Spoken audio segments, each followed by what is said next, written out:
días, estudiantes, ¿cómo les va? Bueno, nos estamos acercando al cierre de la propuesta de semiótica para este año y el presente audio que voy a compartirles funciona de alguna manera como complemento o como suplemento, si ustedes quieren, a lo desarrollado por la profesora María Lidia de Biaggi en su teórico sobre Umberto Eco y sobre todo sobre esa noción central que tomamos de Umberto Eco, que es la noción del lector modelo. El presente audio, les decía, articula con lo que plantea Umberto Eco respecto de su categoría, de su noción de lector modelo, y está centrado en otro concepto, que es el concepto de verosímil o el concepto de verosimilitud, que ustedes empezaron a encontrar o pueden encontrar en uno de los textos de la propuesta de cátedra de Victorino Cecchetto, ¿sí? Y sobre todo, o más extensamente desarrollado, en dos textos del material del mismo autor, de Svetan Todorov, ¿sí? Uno de ellos es la introducción a lo verosímil, el otro texto es lo verosímil que no se podría evitar. Son dos textos de una extensión relativamente breves, ¿sí? Y son textos, los de Svetan Todorov, que están dedicados especialmente o que surgen especialmente del análisis del funcionamiento de la verosimilitud, del funcionamiento de lo verosímil, en lo que podríamos denominar el campo de la literatura o en todo caso en el campo de los textos narrativos, ¿sí? Del mismo modo que la propuesta de Eco también hace eje o hace centro en el análisis de los textos narrativos, pero así como sucede con la noción de lector modelo, la noción de verosímil, la noción de verosimilitud, si bien surge especialmente del campo de los estudios sobre la literatura, o del campo de los estudios sobre los textos narrativos, tiene la suficiente potencia, la suficiente potencialidad como para extender su uso, como para extender su utilidad a el pensamiento de los signos o el pensamiento sobre el funcionamiento de los signos en todas las áreas de la comunicación social o en las diferentes esferas de la comunicación social. Así que estos minutos que siguen vamos a centrarnos en la noción de verosimilitud y vamos a tratar de ser lo más claros posibles acerca de la utilidad que recubre esta noción para nosotros, ¿sí? Sobre todo cuando nos ubicamos en este momento del programa de la asignatura, que está centrado sobre todo ya no en las operaciones de producción de sentido, sino en el plano del reconocimiento, ¿no? En lo que sería el lugar de la recepción o del reconocimiento del sentido. Para ser lo más claros posibles o lo más precisos, para alcanzar un cierto nivel de precisión dentro de la brevedad que supone la grabación de estos audios, podríamos decir que el concepto que nos interesa, el concepto de verosimilitud o el concepto de verosímil, en cierto sentido nombra una adecuación, ¿sí? O más bien la relación del texto, de un signo, de un mensaje, con respecto a un conjunto de leyes, sí, que está bueno ya advertirlo ahora, son leyes discursivas, son leyes que funcionan en el plano del discurso y de ninguna manera estamos hablando de la relación del texto con un conjunto de leyes que funcionen en el plano de lo real, ¿sí? Entonces, la verosimilitud estaría haciendo alusión a esto, ¿no? A la relación en general de adecuación del texto a un conjunto de leyes que operan como horizontes de expectativas, ¿sí? Yo creo que eso es lo que hay que dejar sentado con toda claridad. la relación del texto con la verosimilitud o con un cierto verosímil. Ya vamos a ver que podemos hablar de diversas dimensiones o diversos planos de verosimilitud, ¿sí? Pero la relación del texto con un cierto verosímil o con ciertos verosímiles finalmente funciona como horizonte de expectativa a partir del cual o desde el cual se opera la recepción, se opera el reconocimiento de ese texto, ¿sí? Y en ese sentido uno podría decir que cuando el autor, ¿no? Construye en el texto su lector modelo, ¿no? Su modelo de lector, dentro de todas las decisiones que toma, como muy bien lo ha estado mostrando la profesora Marilí, dentro de todas las decisiones que toma, una de las decisiones pasa por referir el texto y por lo tanto referir la operación de interpretación, la cooperación interpretativa del lector, referirla a un cierto verosímil, ¿sí? Que siempre funciona un poco más allá del texto, ¿sí? En el plano del discurso. Ahora bien, ¿de qué se trata cuando hablamos de verosimilitud? ¿Y de qué se trata cuando advertimos que hay una cierta diversidad de verosímiles o una cierta pluralidad de niveles de verosimilitud? Es lo que inmediatamente voy a tratar de explicar. El ejemplo del que voy a partir en mi explicación sobre lo verosímil y sus diferentes niveles de funcionamiento o de existencia, lo van a encontrar abriendo el texto de Svetan Todorov, que se titula Introducción a lo verosímil. Todorov era búlgaro, ¿sí? Es un teórico originario de Bulgaria, pero su actividad como teórico, su actividad como pensador, la desarrolló en Francia, sobre todo en el seno de una escuela teórica, una escuela analítica que se conoce como escuela narratológica o narratología, conocida así especialmente por el hecho de que centraba su interés en tratar de desentrañar la estructura y los niveles de funcionamiento, sobre todo de los textos narrativos, ¿sí? De los relatos que circulan en la sociedad, sean de naturaleza literaria o no. Escuela narratológica de la que también participaron otras figuras importantes ya dentro del campo semiológico,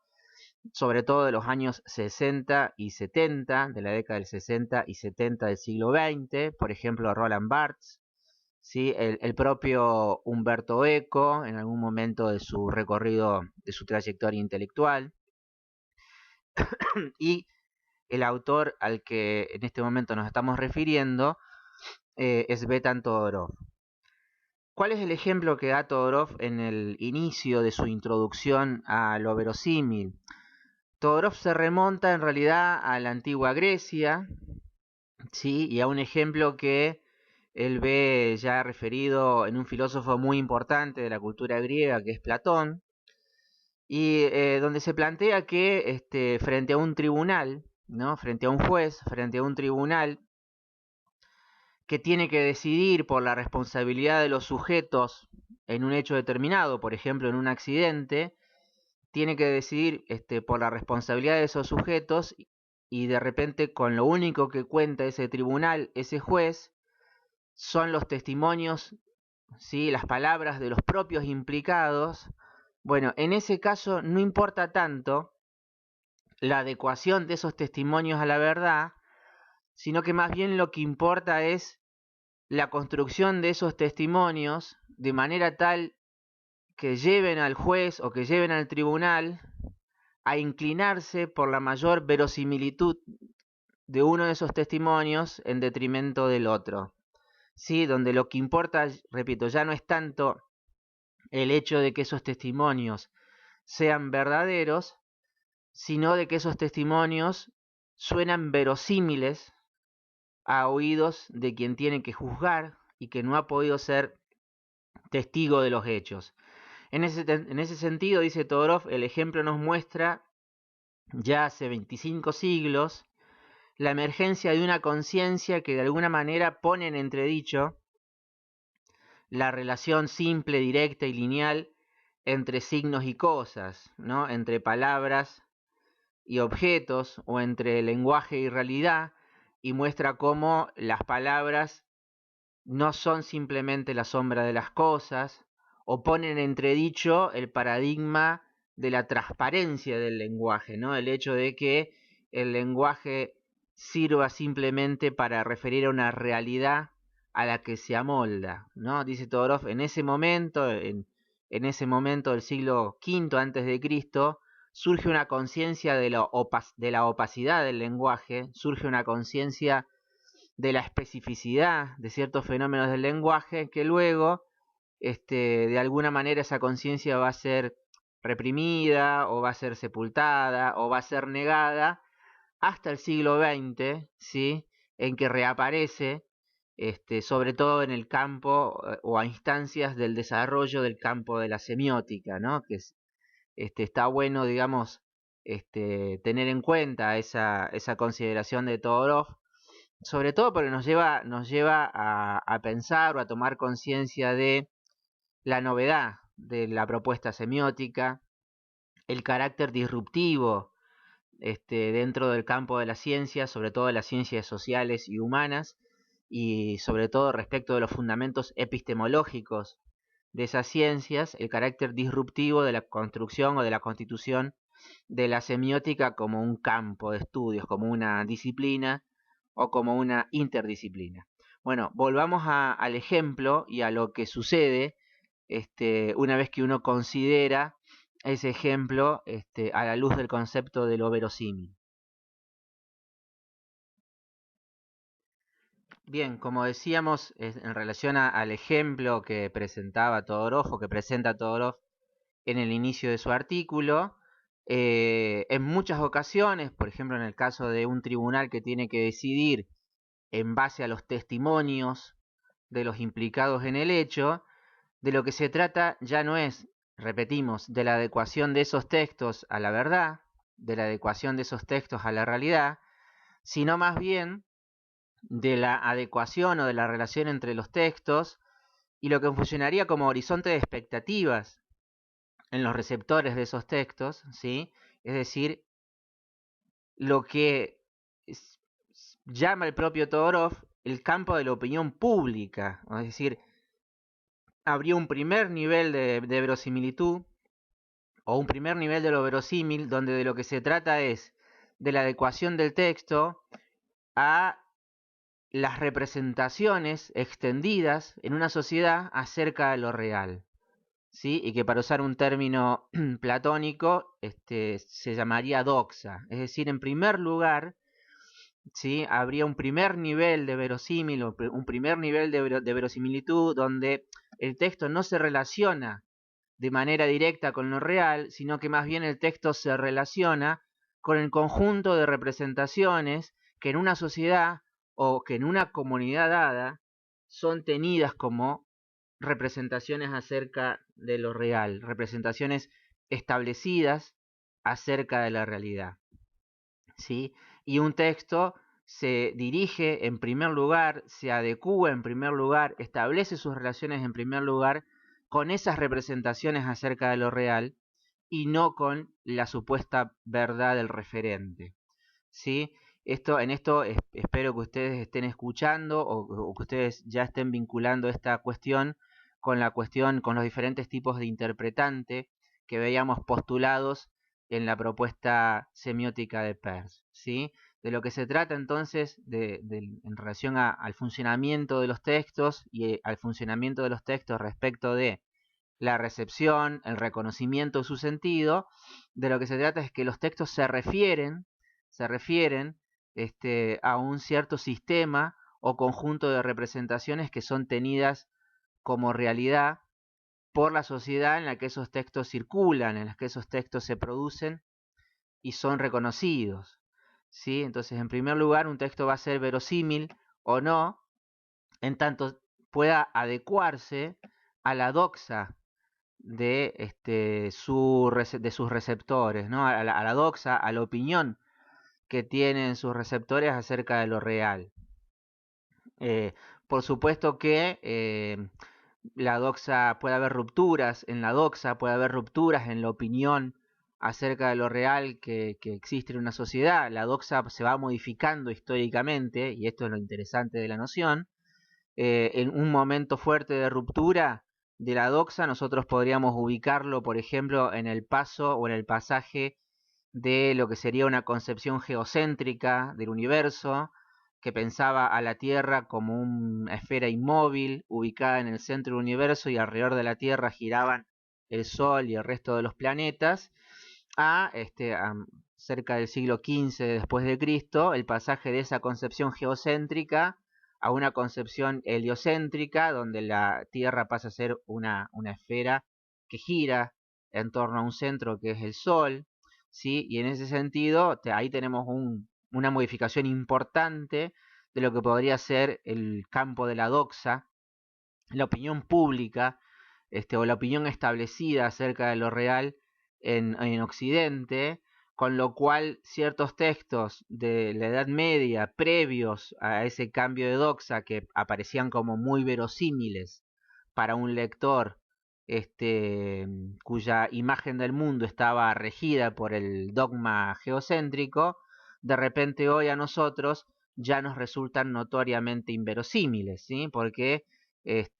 nuestra opinión sobre lo real, nuestra doxa, se construye en torno a otras creencias, se construye en torno a otros paradigmas acerca de lo real, ¿sí? Ahora bien, habría para Todorov un segundo nivel de funcionamiento de lo verosímil. El segundo nivel o la segunda dimensión en la que se puede pensar el concepto de la verosimilitud o el funcionamiento de la verosimilitud en relación a un texto, en relación a un signo, tiene que ver con que los textos no solo se vinculan con la doxa de su época, con la doxa de su productor y de sus receptores eventuales, sino que además, como ya vimos en relación a Bakhtin, un texto se inscribe también, o todo texto se inscribe en un género, y por lo tanto todo texto se produce y todo texto se recibe, se reconoce, por referencia a las leyes específicas de un género discursivo, ¿sí? Con lo cual tenemos que cada género construye además su verosímil, que cada género presenta además sus reglas de verosimilitud. Esto lo trabaja Todorov sobre todo en el segundo texto que ustedes tienen en el material, que se titula Lo verosímil que no se podría evitar. Allí lo que plantea Todorov y que a nosotros nos interesa es que habría como un segundo nivel o un segundo sistema de referencias, ¿sí? Por el cual el texto se adecúa ya no solo a la doxa de su época, a la opinión acerca de lo real que tiene su autor y sus eventuales receptores, sino, repito, a las leyes del género en el cual se inscribe. Y de hecho hay un conjunto grande de géneros discursivos que de alguna manera incluso llegan a construir su verosímil por contraposición o negando lo que llamaríamos el verosímil del primer nivel o la doxa, la opinión establecida acerca de lo real. ¿Sí? Por ejemplo, todo el universo, todo el conjunto de lo que llamaríamos textos fantásticos o relatos maravillosos que construyen su verosímil, repito, casi prácticamente por oposición al verosímil establecido a partir del cual pensamos el funcionamiento de lo real. Y de repente en un texto es normal, es verosímil que ciertos sujetos cuenten con superpoderes derivados de su origen extraterrestre, o que de repente en un texto es normal, es verosímil la existencia de países en los que habitan criaturas que claramente contradicen las leyes naturales que nosotros reconocemos como funcionando en lo que llamamos el mundo real, ¿sí? Entonces, de ahí de lo que se trata es de la construcción de un verosímil fantástico, de un verosímil maravilloso que es diferente y que incluso muchas veces puede llegar a ser opuesto al verosímil que nosotros consideramos como operando en los textos que se refieren al mundo real. ¿Sí? Ahora bien, de lo que se trata es de que un espectador, o en todo caso el lector modelo de esos textos fantásticos, va a ser capaz de referir ese texto donde se quiebran ciertas leyes que consideramos naturales o que consideramos propias del mundo real, va a ser capaz de referir ese texto justamente al verosímil del género. ¿Sí? Entonces, segundo nivel o segunda dimensión donde vemos operando estas reglas de verosimilitud, el nivel del género discursivo, ¿sí? Que bien puede ser, por supuesto, un género literario, o un género del mundo del arte, o un género de los discursos del entretenimiento, como por ejemplo películas fantásticas, ¿sí? O novelas, relatos maravillosos, todo el amplio mundo de los cuentos de hadas y demás, ¿sí? Y finalmente, Todorov nos señala acerca del funcionamiento de un tercer nivel de verosimilitud, que es el que voy a explicar rápidamente en este momento. Bien, el tercer plano o nivel donde veríamos funcionando la verosimilitud, podríamos llamarlo de la verosimilitud o de lo verosímil intratextual, o de lo verosímil interno al texto o al mensaje, porque de lo que se trata, plantea Todorov, es que al mismo tiempo, así como se refiere a la doxa de sus receptores, y así como se refiere a las reglas o a las leyes del género en el que se inscribe, un texto construye su propio verosímil, un verosímil que es interno al mismo texto, ¿sí? Y en el cual se basa justamente la coherencia de ese texto como tal, ¿sí? Desde las primeras líneas, desde sus primeros momentos, el texto va construyendo, va instalando una serie de expectativas, va construyendo su propio horizonte de expectativas, ¿sí? Y que ponen en juego justamente la coherencia del texto, es decir, la relación de los siguientes momentos del texto con respecto a lo que ese texto instala desde su principio, ¿sí? Por ejemplo, si ese texto, si en un texto narrativo el protagonista o los personajes que están en el primer plano del texto narrativo tienen cierto nombre, se llaman de cierta manera, bueno, esto instala la expectativa de que a lo largo del texto vamos a ver aparecer, vamos a ver reaparecer esos mismos personajes, esos mismos nombres a lo largo del texto, ¿sí? Y si de repente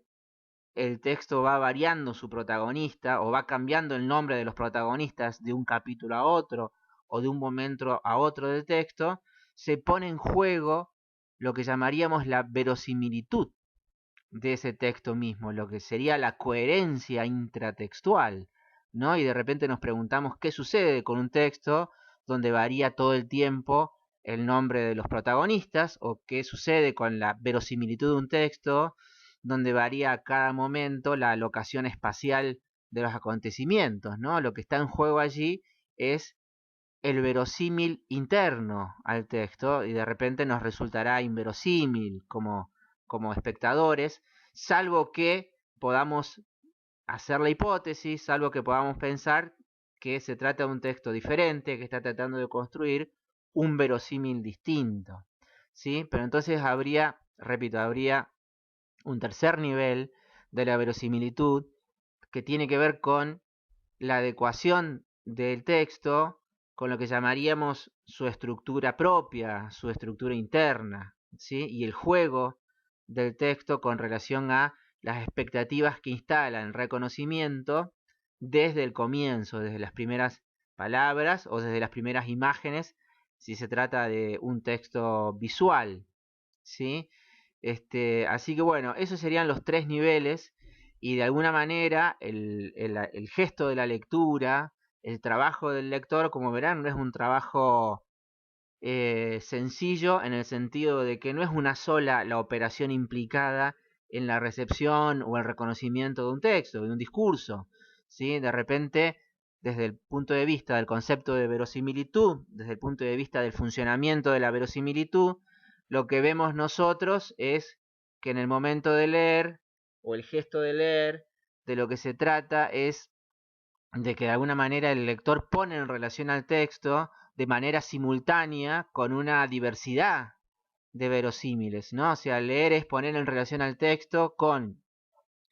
la doxa que define una cierta manera de entender lo real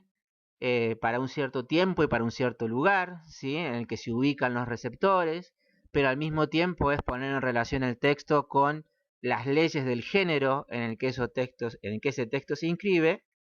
y al mismo tiempo supone poner en relación al texto con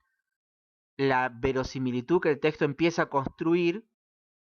desde el comienzo, ¿sí? Entonces, como verán, repito, leer, decodificar, interpretar, es tomar decisiones en esos tres planos al mismo tiempo, apenas uno empieza el trabajo de interpretación, el trabajo de reconocimiento de un texto determinado de la cultura. Bueno, yo doy por cerrado aquí el audio. Recuerden que vamos acercándonos al final del recorrido por esta cátedra, por el programa de semiótica, y es importante no solo que vayan trabajando los contenidos específicos ya de cada unidad, sino al mismo tiempo ir tratando de establecer relaciones, tratando de establecer lazos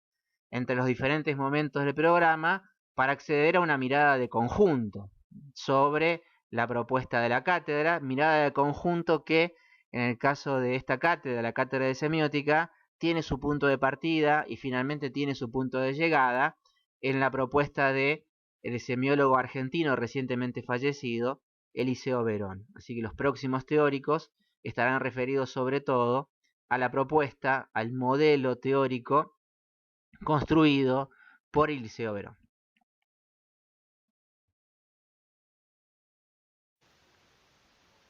Bueno, iniciamos